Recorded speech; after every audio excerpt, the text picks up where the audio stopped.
तो इस तरह स्कंद महापुराण में इस कथा का बड़ा ही अद्भुत विवेचन किया गया और बिल्वपत्र की उत्पत्ति किस तरह हुई इस बात को स्पष्ट किया गया, बताया गया। बंधुओं, माँ लक्ष्मी और माँ गंगा ने भोलेनाथ से प्रार्थना किया कि हे भोलेनाथ, हे अविनाशी, हम दोनों को कुछ इच्छाएं हैं, आप हमें उनकी पूर्ति करवा दीजिए। भोलेनाथ ने कहा मांग लीजिए। तो माँ गंगा ने क्या मांगा कि मुझे आरोग्य वर्धनी भी बनाओ। मैं कलिमल हरणी तो हूं ही, पाप निवारणी हूं ही, लेकिन मैं आरोग्य की अभिवृद्धि कैसे कर सकूंगी? मैं कैसे लोगों को रोग से मुक्त कर सकूंगी? तो भोलेनाथ ने क्या कहा कि आप गौमूत्र में स्थान ग्रहण करो। और तब से ही मां गंगा गौमूत्र में निवास कर रही हैं। और जो गौमूत्र का यत्किंचित सेवन भी करता है, एक ढक्कन के बराबर भी उसके शरीर के रोग को मां गंगा जिस तरह पाप हरते हैं, उसी तरह उस रोग रूपी ताप को भी हर लेती हैं। किनकी कृपा से? शंभू की कृपा से। कनेक्शन हमेशा कहाँ रहेगा? भोलेनाथ से। भोलेनाथ ने उनको ये वरदान दिया और गौमूत्र में किनका वास हो गया? पतित पावनी मां गंगा का। अब लक्ष्मी जी ने क्या मांगा कि हे भोलेनाथ, मैं नारायण के द्वारा उनके चरणों में स्थित होकर के उनकी नित्य नितांत सेवा करती रहती हूं, पर हे भोलेनाथ, मुझे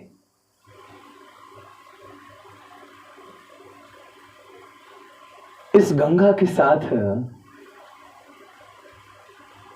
मां गौ के ही शरीर में वास दो।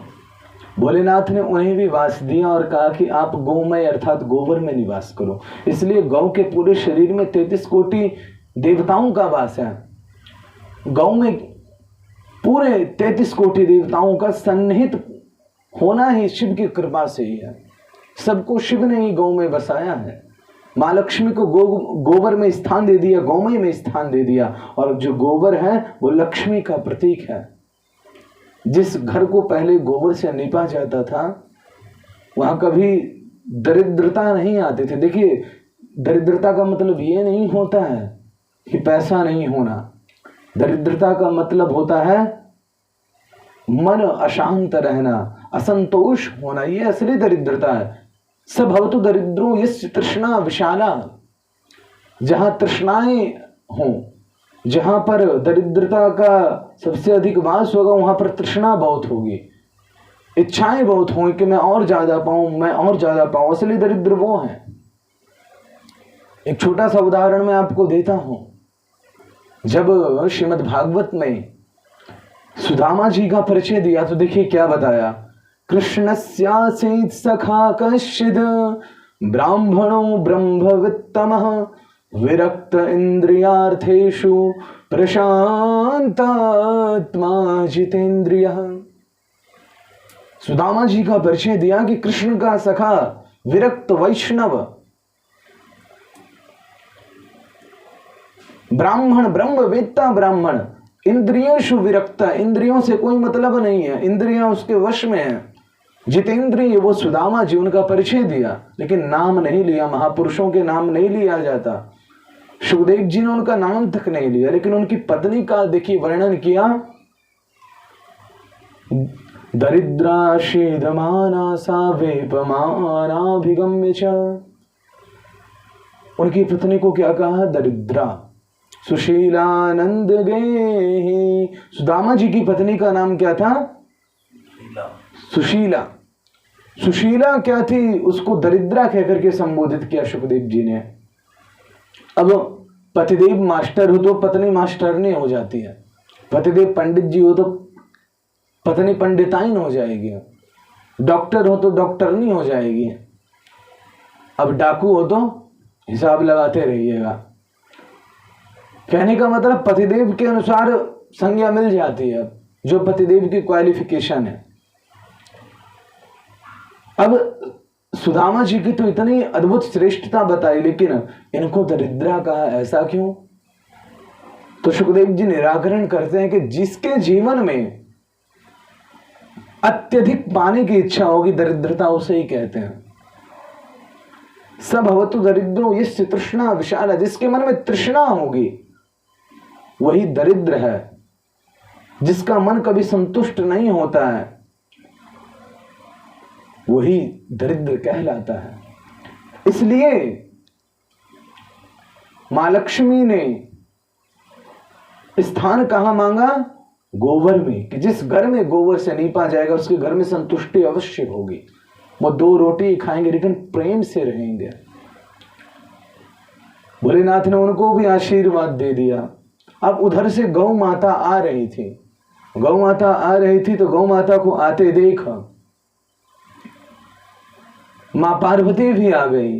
मां पार्वती भी चाहती थी कि भोलेनाथ की आशीष से मेरा भी कल्याण हो।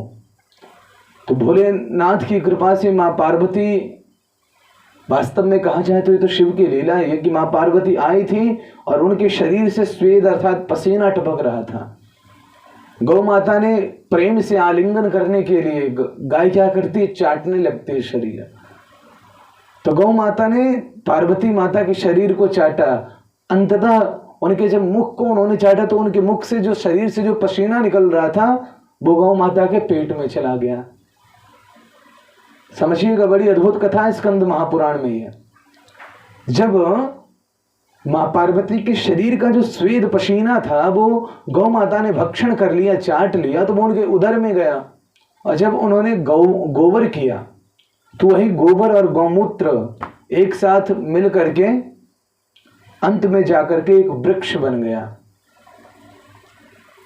भोलेनाथ के आशीर्वाद से उस स्वेद से, जो उस स्वेद में कण थे, जो तेज था मां पार्वती का, वो मां लक्ष्मी के संयोग से, क्यों? गोबर मां लक्ष्मी का रूप हो गया था, और मां गंगा के रूप से क्या बन गया?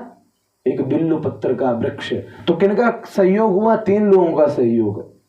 सबसे ज्यादा सहयोग हुआ मां पार्वती का बिल्लु पत्र की उत्पत्ति में, और दूसरा सहयोग हुआ माता लक्ष्मी का, गोबर किया गौ माता ने तब हो पाई, और तीसरा संयोग बना गौमूत्र का अर्थात मां गंगा का। इसलिए अगर आप कनेक्शन देखेंगे तो जो बिल्व पत्र का पेड़ इस तरह प्रकट हुआ, तो जो बिल्व पत्र का पूजन करता है, बिल्व फल मां लक्ष्मी को बड़ा प्रिय है। कितनी भी दरिद्रता हो, मां लक्ष्मी की कृपा चाहते हो आप, तो आप क्या कीजिए? बिल्व पत्र के पेड़ की परिक्रमा करिए। दूसरा उपाय बताया है स्कंद महापुराण में, अगर कोई भी रोग हो, बिल्व पत्र का दर्शन कर लीजिए। दर्शनम बिल्व पत्रस्य, बिल्व पत्र का दर्शन क्या करता है? बोले रोग हर लेता है तुरंत। क्यों? क्योंकि उसमें मां गंगा का भी तो सन्निकटता है ना, मां गंगा का गौमूत्र भी है उसमें, और गौमूत्र में तो मां गंगा ने वास किया है, तो इसलिए वो क्या हो गई है? आरोग्य वर्धनी है। कितना भी बड़ा रोग हो, आप रोज बिल्व पत्र का दर्शन कीजिए। और तीसरा उपाय तो सर्वश्रेष्ठ बताया है कि जिसका विवाह नहीं हो रहा, जिस लड़का है लड़की किसी का भी विवाह नहीं हो रहा हो, स्कंद महापुराण के अंतर्गत ये कथा आई है कि जो बिल्व पत्र का प्रतिदिन दर्शन करता है, पूजन करता है, उसमें कलावा बांध देता है, तो अगर पुरुष है, लड़का है, तो उसका भी विवाह जल्दी हो जाता है, और अगर कोई लड़की है, कन्या, तो उसका विवाह हो जाता है। कोई शीघ्रता वाली बात नहीं है, उचित समय में ही हो जाता है। विलंब तो हुआ अब तक, लेकिन शिव की कृपा से बिल्व पत्र के अद्भुत रहस्यों के कारण उसके जीवन में ये बदलाव आने लगते हैं। बिल्व पत्र की महिमा का अद्भुत वर्णन किया गया।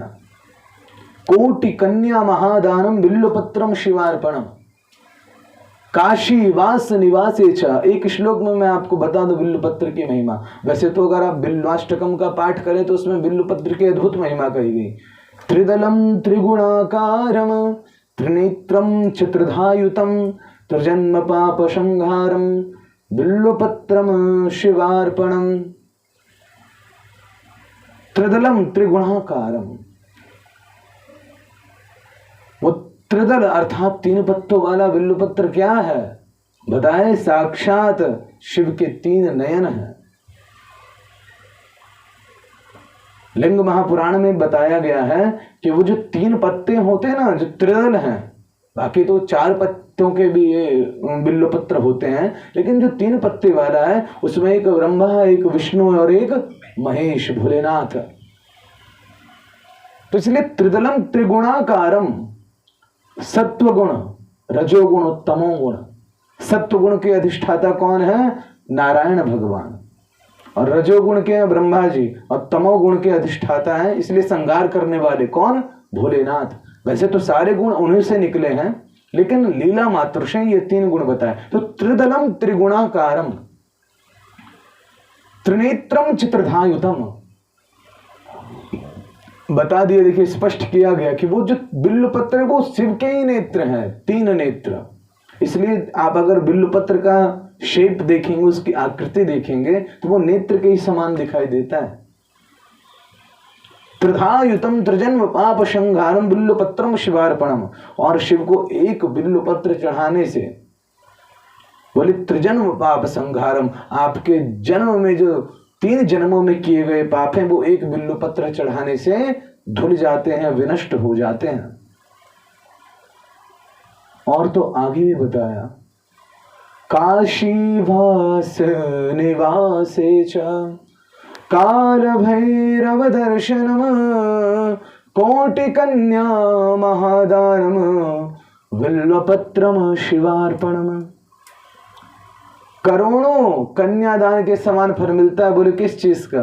काशी वास निवासी चा, काशी में वास करना, और काल भैरव दर्शनम, काल भैरव इन भगवान का दर्शन करना, तथा बिल्वपत्रम शिवार्पणम। बिल्वपत्र अगर आप शिव को चढ़ा रहे हैं ना, तो वो कोटि अर्थात करोड़ कन्यादान के समान फल देने वाला है। उसकी महिमा का वर्णन तो कोई नहीं कर सकता।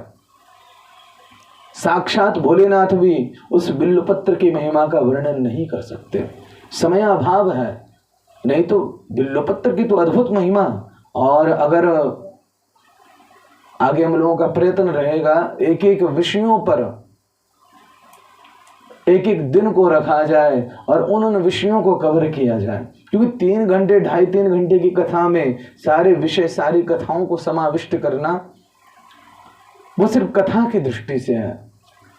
लेकिन वास्तविक दृष्टि से समझा जाए तो शिव महापुराण का एक एक अक्षर, एक एक शब्द, एक एक प्रसंग बड़ा ही विचित्र है, अद्भुत है।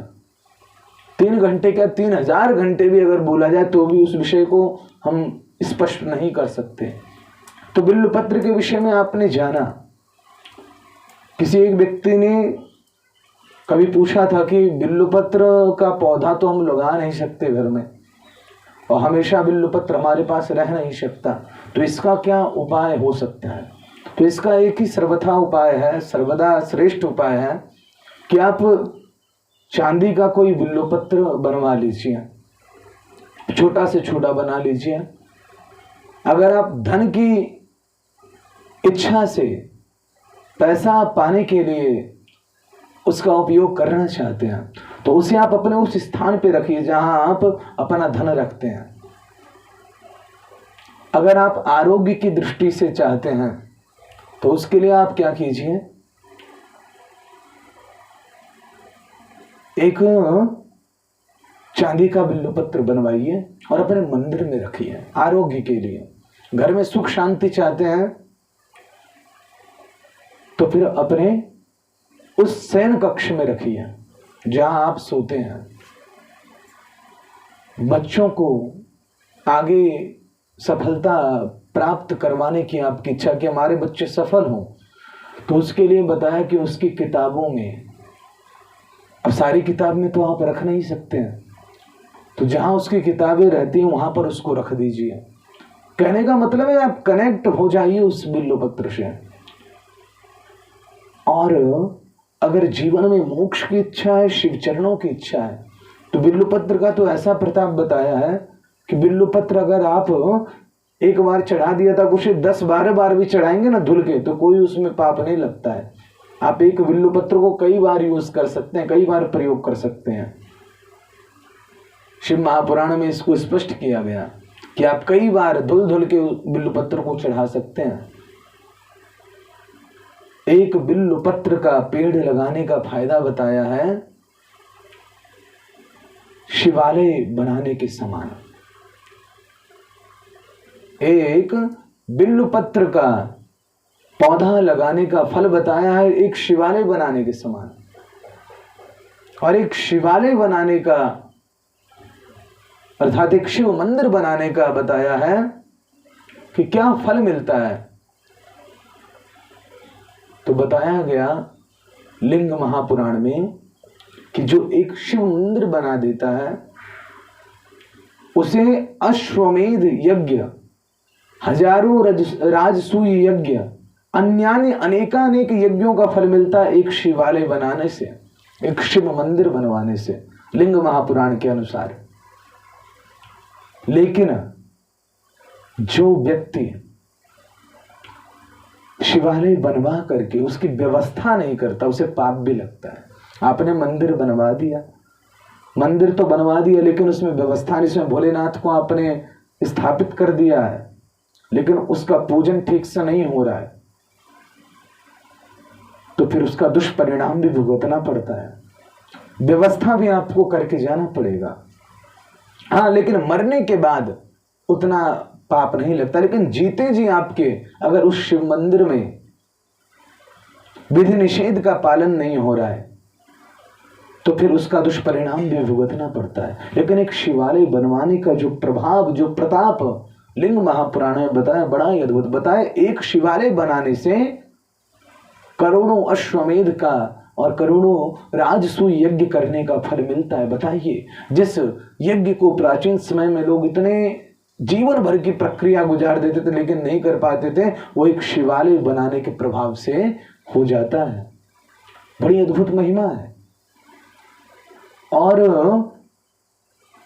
अपने घर में प्रयत्न करना चाहिए कि एक बिल्वपत्र का पेड़ अवश्य लगाएं।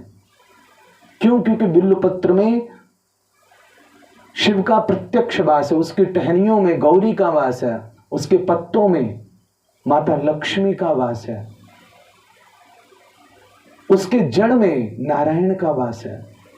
सबके विषय में बताया कि सारे देवों का वास हो जाता है। क्यों? क्योंकि उसमें सर्वाधार निराकार निर्विकार भोलेनाथ की कृपा समाई हुई है। उसमें शिव की वामांगी शक्ति की ज्योति निहित है। इसलिए बिल्वपत्र की अद्भुत महिमा, कोई कितना भी उसको सुना ले, कितना भी गा ले, लेकिन बिल्वपत्र की महिमा का कोई विवेचन नहीं कर सकता। बिल्वपत्र शिव की पूजा में जरूर प्रयुक्त होने चाहिए। बिल्वपत्र कभी भी चढ़ाएं तो उल्टा चढ़ाएं। बिल्वपत्र हमेशा उल्टा चढ़ाया जाता है। जो चिकना सा रहता है वो ऊपर रहेगा, जो डंठल वाला भाग रहता है ना, जो ऊपर ऊपर रहता है पत्ते के, आप जानते होंगे, ऊर्ध्वमुख नहीं चढ़ाया जाता, वो अधोमुख चढ़ाया जाता है, नीचे की ओर मुख करके। इसलिए बिल्वपत्र हमेशा उल्टा चढ़ाएं। और 2-3 बातें और हैं कि बिल्वपत्र के पास कभी पाप मत कीजिए। कहीं बिल्वपत्र का पौधा हो, कई लोग लघुशंका इत्यादि भी कर देते हैं, तो बताया कि जो बिल्वपत्र के पास पाप करते हैं, लघुशंका करना, थूकना, ये सब चीजें बहुत पाप कहलाती हैं। और जो बिल्वपत्र के पेड़ के पास ये चीजें करता है, उसका कोई भी अनुष्ठान कर ले, कोई ऐसा क्रिया है ही नहीं कि उस पाप का समाधान हो सके, प्रायश्चित हो सके। बिल्वपत्र के समक्ष पाप करने से बचिए, नहीं तो बड़ा दुष्परिणाम भुगतना पड़ता है। उसमें सारे देवों का वास है, गौ माता का प्रताप है उसमें। इसलिए बिल्वपत्र की महिमा का विशद वर्णन करना सर्वथा असंभव। लेकिन 2-3 शब्दों में मैं कहूं तो बिल्वपत्र आपकी समस्त कामनाओं को पूर्ण कर सकता है, अगर आप उसकी उपयोगिता को जानकर उसके उपयोग से शिव की पूजा में सन्निहित होते हैं तो शिव आप पर सर्वथा प्रसन्न होंगे, सर्वदा प्रसन्न होंगे। तो अद्भुत शिव महिमा का प्रतिपादन स्कंद महापुराण में किया गया है, किस तरह इसकी उत्पत्ति हुई। तो इसलिए मैं आपको बता रहा था कि लिंग महापुराण, स्कंद महापुराण, गणेश पुराण, इन सभी में शिव महिमा का अद्भुत विवेचन किया गया है। और जब तक इन शास्त्रों का अध्ययन न किया जाए तब तक शिव तत्व का प्रतिपादन किया ही नहीं जा सकता। इसलिए सारे पुराणों का पढ़ना जरूरी है, सारे ग्रंथों को देखना जरूरी है। भक्त भले ही ना देखे, लेकिन जो वक्ता है, जो उनको बताने वाला है, जो सुनाने वाला है, उसे सब पढ़ना पड़ेगा, तभी वो उन बातों का निराकरण कर सकता है, समाधान कर सकता है। तो ये रही बिल्वपत्र की महिमा जो मैंने प्रसंग बस आपको सुनाया। मैं आपको बता रहा था द्वादश ज्योतिर्लिंग के विषय में। आज हम द्वादश ज्योतिर्लिंग में किस तरह शिव अपनी उस अद्भुत शक्ति को प्रकट करते हैं, किस तरह द्वादश ज्योतिर्लिंग के द्वारा वे जगत कल्याण के लिए इस संसार में प्रकट हुए। तो उसमें हमने पहला जो ज्योतिर्लिंग पढ़ा था सोमनाथ। आइए हम उस ज्योतिर्लिंग का ध्यान करें।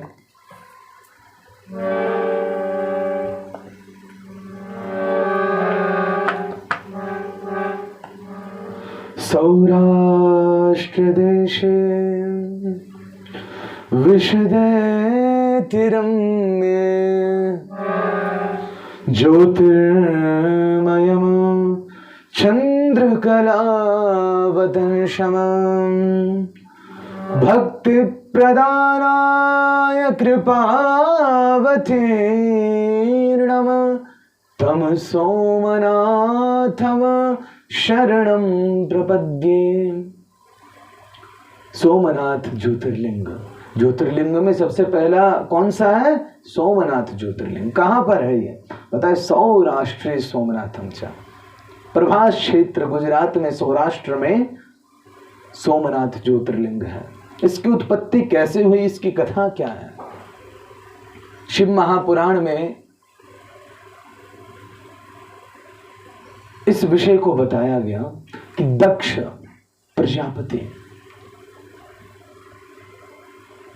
प्रजापति ने अपनी 27 कन्याओं का विवाह चंद्रदेव से किया, सोम से किया।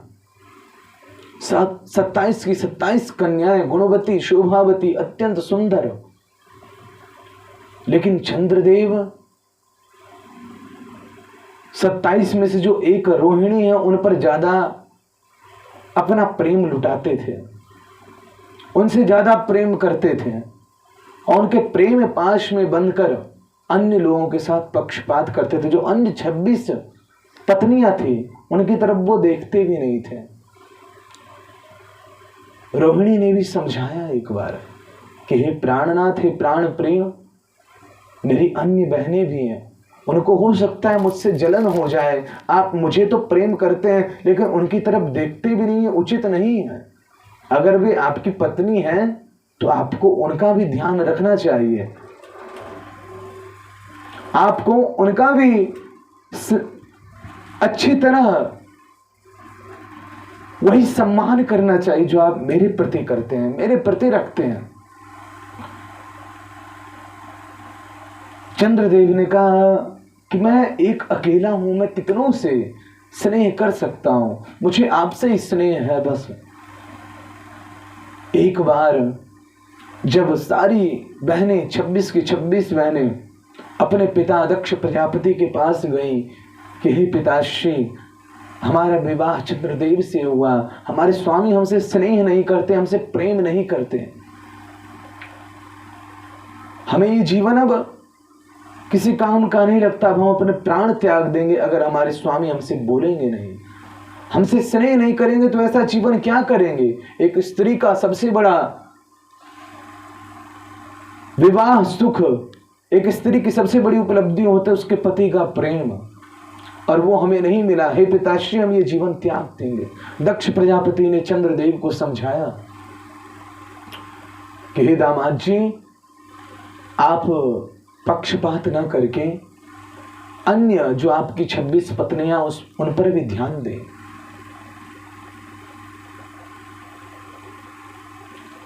किनके समक्ष समझाया था? देव माता अदिति और कश्यप के सामने। लेकिन चंद्रदेव ने उनको झूठा आश्वासन दिया कि हाँ मैं अब आपकी जो 26 पुत्रियां हैं, जो मेरी अन्य 26 पत्नियां, उनके प्रति भी ध्यान दूंगा। दक्ष प्रजापति ने कहा ठीक है, आप हमारे यहाँ आकर के उन 26 की 26 पुत्रियों को, आपकी जो पत्नियां हैं उनको ले जाइएगा। चंद्रदेव ने आश्वासन दे दिया, हाँ मैं आऊंगा और इनको ले जाऊंगा। समय बीता लेकिन चंद्रदेव नहीं आए। दक्ष प्रजापति अपनी पुत्रियों के साथ खूब प्रतीक्षा करते हैं, उनकी माता वीरिणी प्रतीक्षा करती है, लेकिन चंद्रदेव का कोई अता पता नहीं है। दक्ष प्रजापति को क्रोध आ जाता है और वे क्रोधित होकर के श्राप दे देते हैं चंद्रदेव के पास जाकर के, हे चंद्र, तुझे अपने रूप पर, अपनी इस मुग्धता पर, अपने इस अद्भुत स्वरूप पर बड़ा ही मद हो गया है, अहंकार हो गया है, अभिमान हो गया है। तुझे हम लोगों की चेष्टा, हम लोगों की बातों का कुछ भी ख्याल नहीं है। हम लोग जो चाहते हैं तो उनको ध्यान नहीं देता। जा, तेरा ये शरीर, तेरा ये स्वरूप, तेरा ये अद्भुत कांति वाला तेज संपन्न ये जो रूप है, ये क्षय रोग ग्रस्त हो जाए, तो क्षय से पीड़ित हो जाए। जो ये श्राप दक्ष प्रजापति ने चंद्रदेव को दिया, चंद्रदेव का शरीर कांतिहीन, तेज विहीन होने लगा। रोहिणी ने खूब प्रार्थना की, लेकिन दक्ष प्रजापति श्राप देकर के चले गए। अब चंद्रदेव का जीवन बदल गया। चंद्रदेव तेज विहीन होकर के इधर उधर माथा पटकते हैं। रोहिणी भी परेशान, कई प्रयत्न कर लिए लेकिन कुछ नहीं होने वाला। और चंद्रमा तेज विहीन हुए, आभाहीन हुए कि जल तत्व की कमी पूरी सृष्टि में होने लगी। सृष्टि जल तत्व से हीन होने लगी, क्योंकि चंद्रदेव जल के प्रतिपाद्य रूप हैं। सृष्टि की प्रक्रिया बिगड़ने लगी, रात्रि होने में दिक्कत होने लगा, सृष्टि के कार्यों में विघ्न उपस्थित होने लगे। अंततः सारा देव समाज ब्रह्मा जी के पास पहुंचा। हे ब्रह्मदेव, क्या किया जाए? चंद्रदेव अत्यंत कष्ट में हैं, उन्हें क्षय रोग दक्ष प्रजापति के श्राप से प्राप्त हुआ है। दक्ष ने उन्हें श्राप दे दिया क्षय रोग से ग्रस्त होने का। अब क्या किया जाए? कोई उपाय बताइए जिस उपाय से उनका क्षय रोग दूर हो पाए। ब्रह्मदेव ने नेत्र बंद कर शिव की प्रेरणा से उन्हें कहा कि हे देव समाज में आप सबको मैं बताना चाहता हूं, चराचर जगत में किसी कोई भी व्यक्ति हो, अगर उसे कुछ कष्ट है, कोई रोग है, कोई भय है, कोई पीड़ा है, मोक्ष की आकांक्षा है, तो किसकी सेवा करो? बोले महामृत्युंजय की।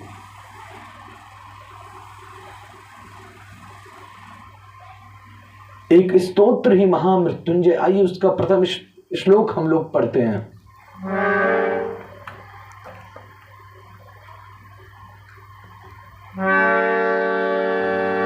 रत्नसानु शरासनम रजतादृशगनिकेतनम सिंजने कृतपन्नगेश्वर मच्युतानलशायकम क्षिप्रदाभ्रपुरत्रयम् त्रिदशारयैरभिवन्दितम् चन्द्रशेखर माश्रये तव किम करिष्यति वै यमा चन्द्रशेखर माश्रये तव किम करिष्यति वै यमा। ब्रह्मा जी ने बताया कि उन चंद्रदेव को जाकर तुम महामृत्युंजय जाप करने का आदेश दो, उनसे निवेदित करो, उनसे प्रार्थना करो कि तुम भोलेनाथ की शरण ग्रहण करो। जब चंद्रदेव को सारा देव समाज आकर के बताता है, उन्हें कहता है कि आप शिव के उस महामृत्युंजय जाप को कीजिए, जिस जाप के करने से भोलेनाथ आप पर प्रसन्न होंगे, और शिव प्रसन्न हो गए तो आपका कोई भय, कोई डर, कोई रोग, कोई ताप, कोई संताप, कोई पाप कुछ नहीं बिगाड़ सकता। चंद्रदेव देव समाज की बात मानकर आज प्रभास क्षेत्र में आते हैं। प्रभास क्षेत्र में अपनी पत्नी रोहिणी के साथ वो शिव के जाप का, महामृत्युंजय के जाप का आश्रय ग्रहण करते हैं और 6 महीने तक कठोर तपस्या करते हुए उन्होंने महामृत्युंजय जाप को किया।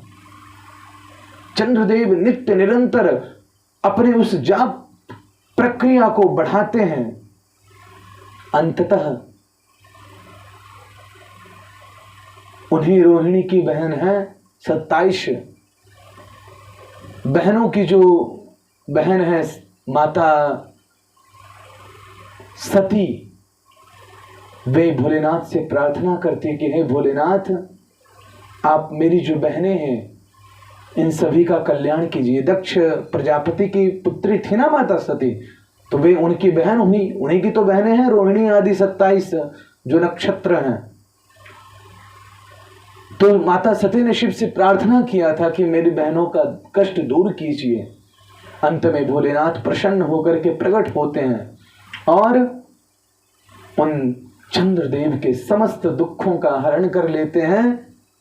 चंद्रदेव उनसे मांगते हैं, प्रभु मुझे पुनः वही स्वरूप ग्रहण कर दीजिए, वही मुझे स्वरूप दे दीजिए। लेकिन भोलेनाथ बताते हैं कि आपका वो स्वरूप शाप के कारण विनष्ट हो चुका है। शाप का प्रभाव तो कुछ रहेगा ही, लेकिन मैं आपको एक वरदान देता हूं। मैं शाप को खत्म तो नहीं करूंगा, लेकिन शाप का प्रभाव कम कर दूंगा। आप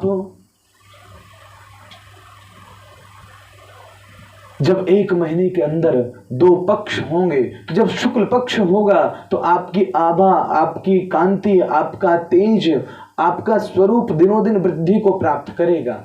लेकिन 15 दिन कृष्ण पक्ष के जब आएंगे तब आपका तेज, आपकी कांति घटने लगेगी। कुछ नहीं से अच्छा कुछ सही होता है।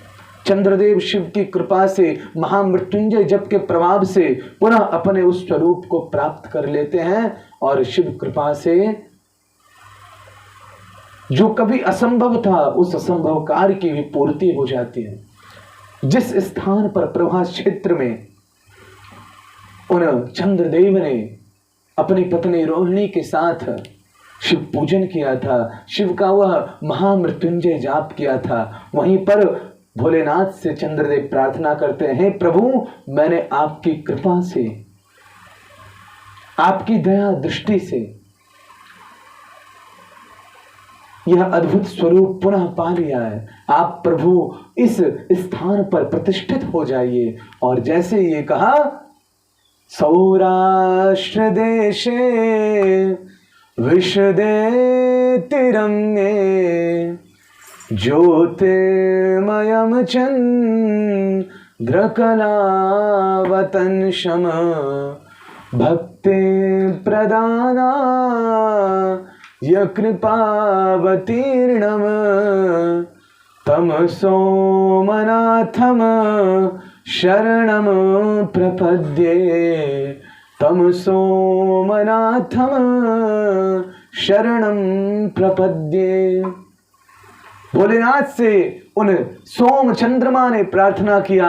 अंततः भोलेनाथ ने सोमनाथ का रूप ग्रहण कर उस गुजरात में, सौराष्ट्र में, प्रभास क्षेत्र में सोमनाथ ज्योतिर्लिंग के रूप में अवतरित हुए, प्रकट हुए और इस धराधाम को तारने के लिए, उबारने के लिए, भवपार कराने के लिए आज भी उस स्थान पर विराजित है। जो भी व्यक्ति, देखिए उसका प्रभाव बताया सोमनाथ के दर्शन करने से। जो सोमनाथ ज्योतिर्लिंग का दर्शन करता है तो जिस तरह चंद्रदेव अपने उस अद्भुत रूप को प्राप्त कर लेते हैं, उसी तरह व्यक्ति अगर कुरूप भी है तो भी शिव कृपा से सुंदर रूप वाला बन जाता है। अगर कोई व्यक्ति अत्यंत किसी रोग से ग्रसित हो तो उसे एक बार सोमनाथ ज्योतिर्लिंग का दर्शन अवश्य करना चाहिए। और हमारे शास्त्रों में लिखा है कि जब तक व्यक्ति 12 ज्योतिर्लिंग का दर्शन नहीं कर लेता तब तक उसके जीवन में शिव की कृपा असंभव है। ऐसा नहीं कि शिव कृपा नहीं करेंगे, लेकिन अगर व्यक्ति समर्थवान है तो उसे 12 ज्योतिर्लिंगों का दर्शन अवश्य करना चाहिए। शिव महापुराण में स्पष्ट कहा गया कि जो 12 ज्योतिर्लिंग का दर्शन करेगा वो शिव का ही स्वरूप हो जाएगा। इसीलिए जो शैव मत वाले होते हैं, शिव को इष्ट मानने वाले, अपना आराध्य मानने वाले होते हैं, वे लोग 12 ज्योतिर्लिंग का दर्शन अवश्य करते हैं। 12 ज्योतिर्लिंग का दर्शन अवश्य करना चाहिए। और सोमनाथ ज्योतिर्लिंग का तो प्रताप है। कोई भी रोग हो, कोई भी पीड़ा हो, कोई भी कष्ट हो, शरीर में अगर कोई विकृति आ गई हो तो सोमनाथ ज्योतिर्लिंग का दर्शन कीजिए। उसका प्रभाव, उसका प्रताप इतना अद्भुत है कि वो अपने आप शिव कृपा से धीरे धीरे शनै शनै विनष्ट हो जाएगा, खत्म हो जाएगा। और जो शिव की कृपा से सोमनाथ के उस सुंदर अद्भुत स्वरूप का दर्शन करता है, उस ज्योतिर्लिंग का दर्शन करता है, वो शिव की प्राप्ति करता है। ततः शिव पदम लभेत, वह शिव पद को प्राप्त कर लेता है। इतनी अद्भुत महिमा उस सोमनाथ ज्योतिर्लिंग के। समय भाग रहा है, आज की कथा हम इधर ही विराम की ओर ले जाएंगे और कल अन्य ज्योतिर्लिंगों की कथा श्रवण करेंगे।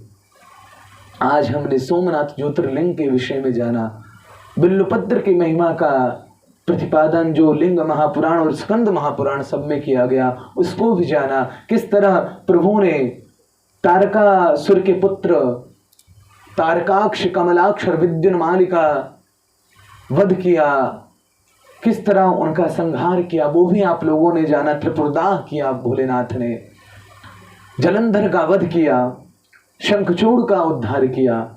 शिव ने सभी को तारा है, किसी को मारा नहीं है। भोलेनाथ किसी को मारते नहीं, हमेशा तारते हैं। इसलिए भोलेनाथ की चरण शरण को ग्रहण कर एक ही प्रार्थना करो,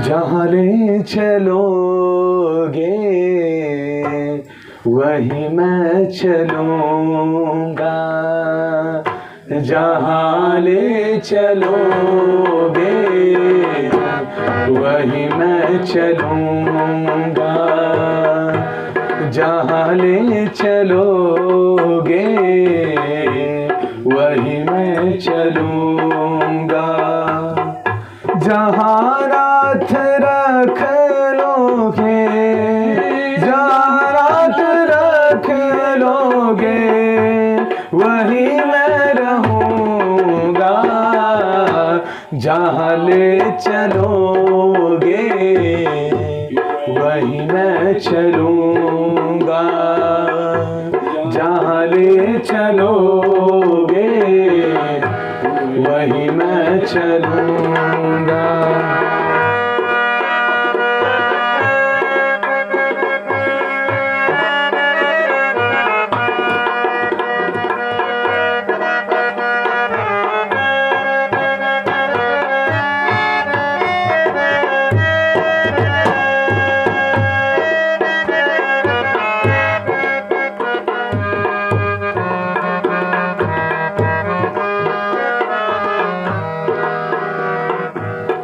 ये जीवन समर्पित चरण में तुम्हारे, तुम्ही मेरे सर्वस्व, तुम्ही प्राण प्यारे। ये जीवन समर्पित चरण में तुम्हारे, तुम्ही मेरे सर्वश, तुम्ही प्राण प्यारे। ये जीवन समर्पित चरण में तुम्हारे, तुम्ही मेरे सर्वश, तुम्ही प्राण प्यारे। तुम्हें छोड़ कर नाथ, तुम्हें छोड़ कर नाथ, तुम्हें छोड़ कर और किसका रहूंगा।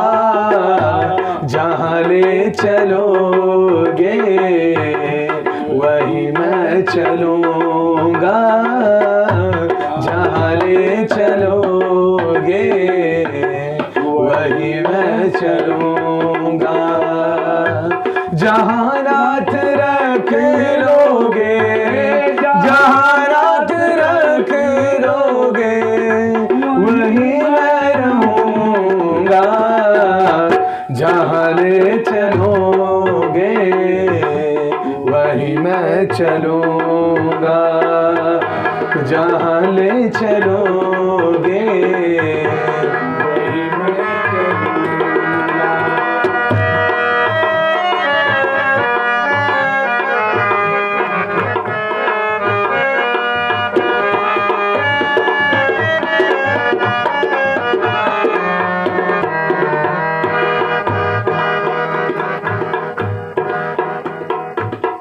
न कोई शिकायत, ना कोई अर्जी, कर लो करा लो जो तेरी मर्जी।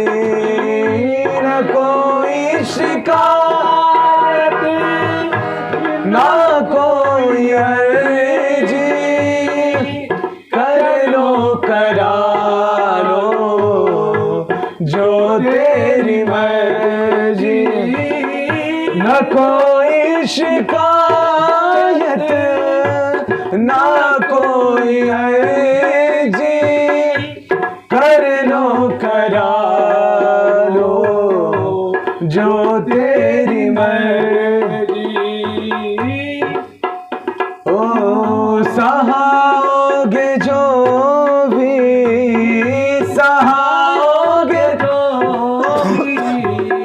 सहाओगे जो भी, सहाओगे जो भी, खुशी से सहूंगा। जहाँ ले चलोगे वही मैं चलूंगा, जहाँ ले चलोगे वही मैं चलूंगा।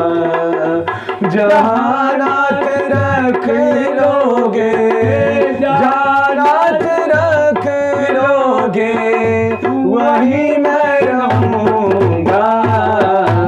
जहाँ ले चलोगे वही मैं चलूंगा, जहाँ ले चलोगे वही मैं चलूंगा।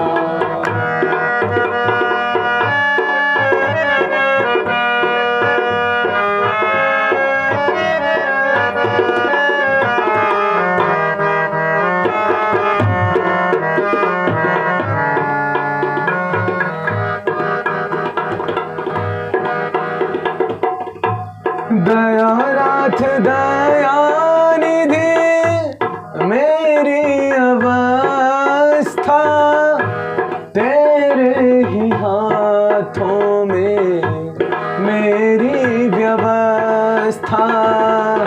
दयानिधि दयानिधि मेरी अवस्था तेरे ही हाथों में मेरी व्यवस्था। दयानाथ दयानिधि मेरी अवस्था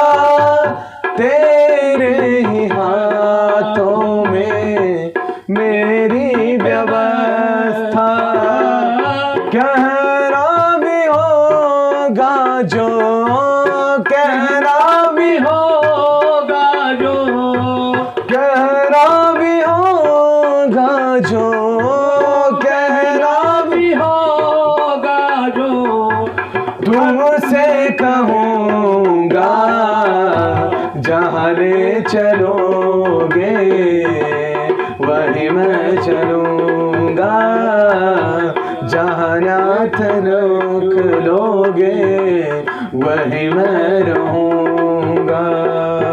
तुम्हारे दिन और तुम्हारी रातें, जो कुछ भी है आज तेरी कृपा से। तुम्हारे दिन और तुम्हारी रातें, जो कुछ भी है आज तेरी कृपा से।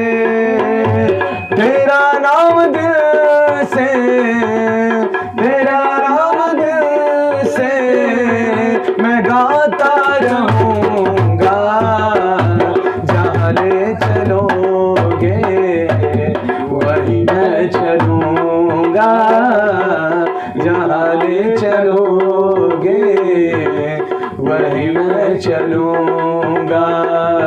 जहाँ नाथ रख लोगे, जहाँ बाबा रख लोगे वही मैं रहूँगा, जहाँ ले चलोगे वही मैं चलूँगा, जहाँ ले चलोगे वही मैं चलूँगा।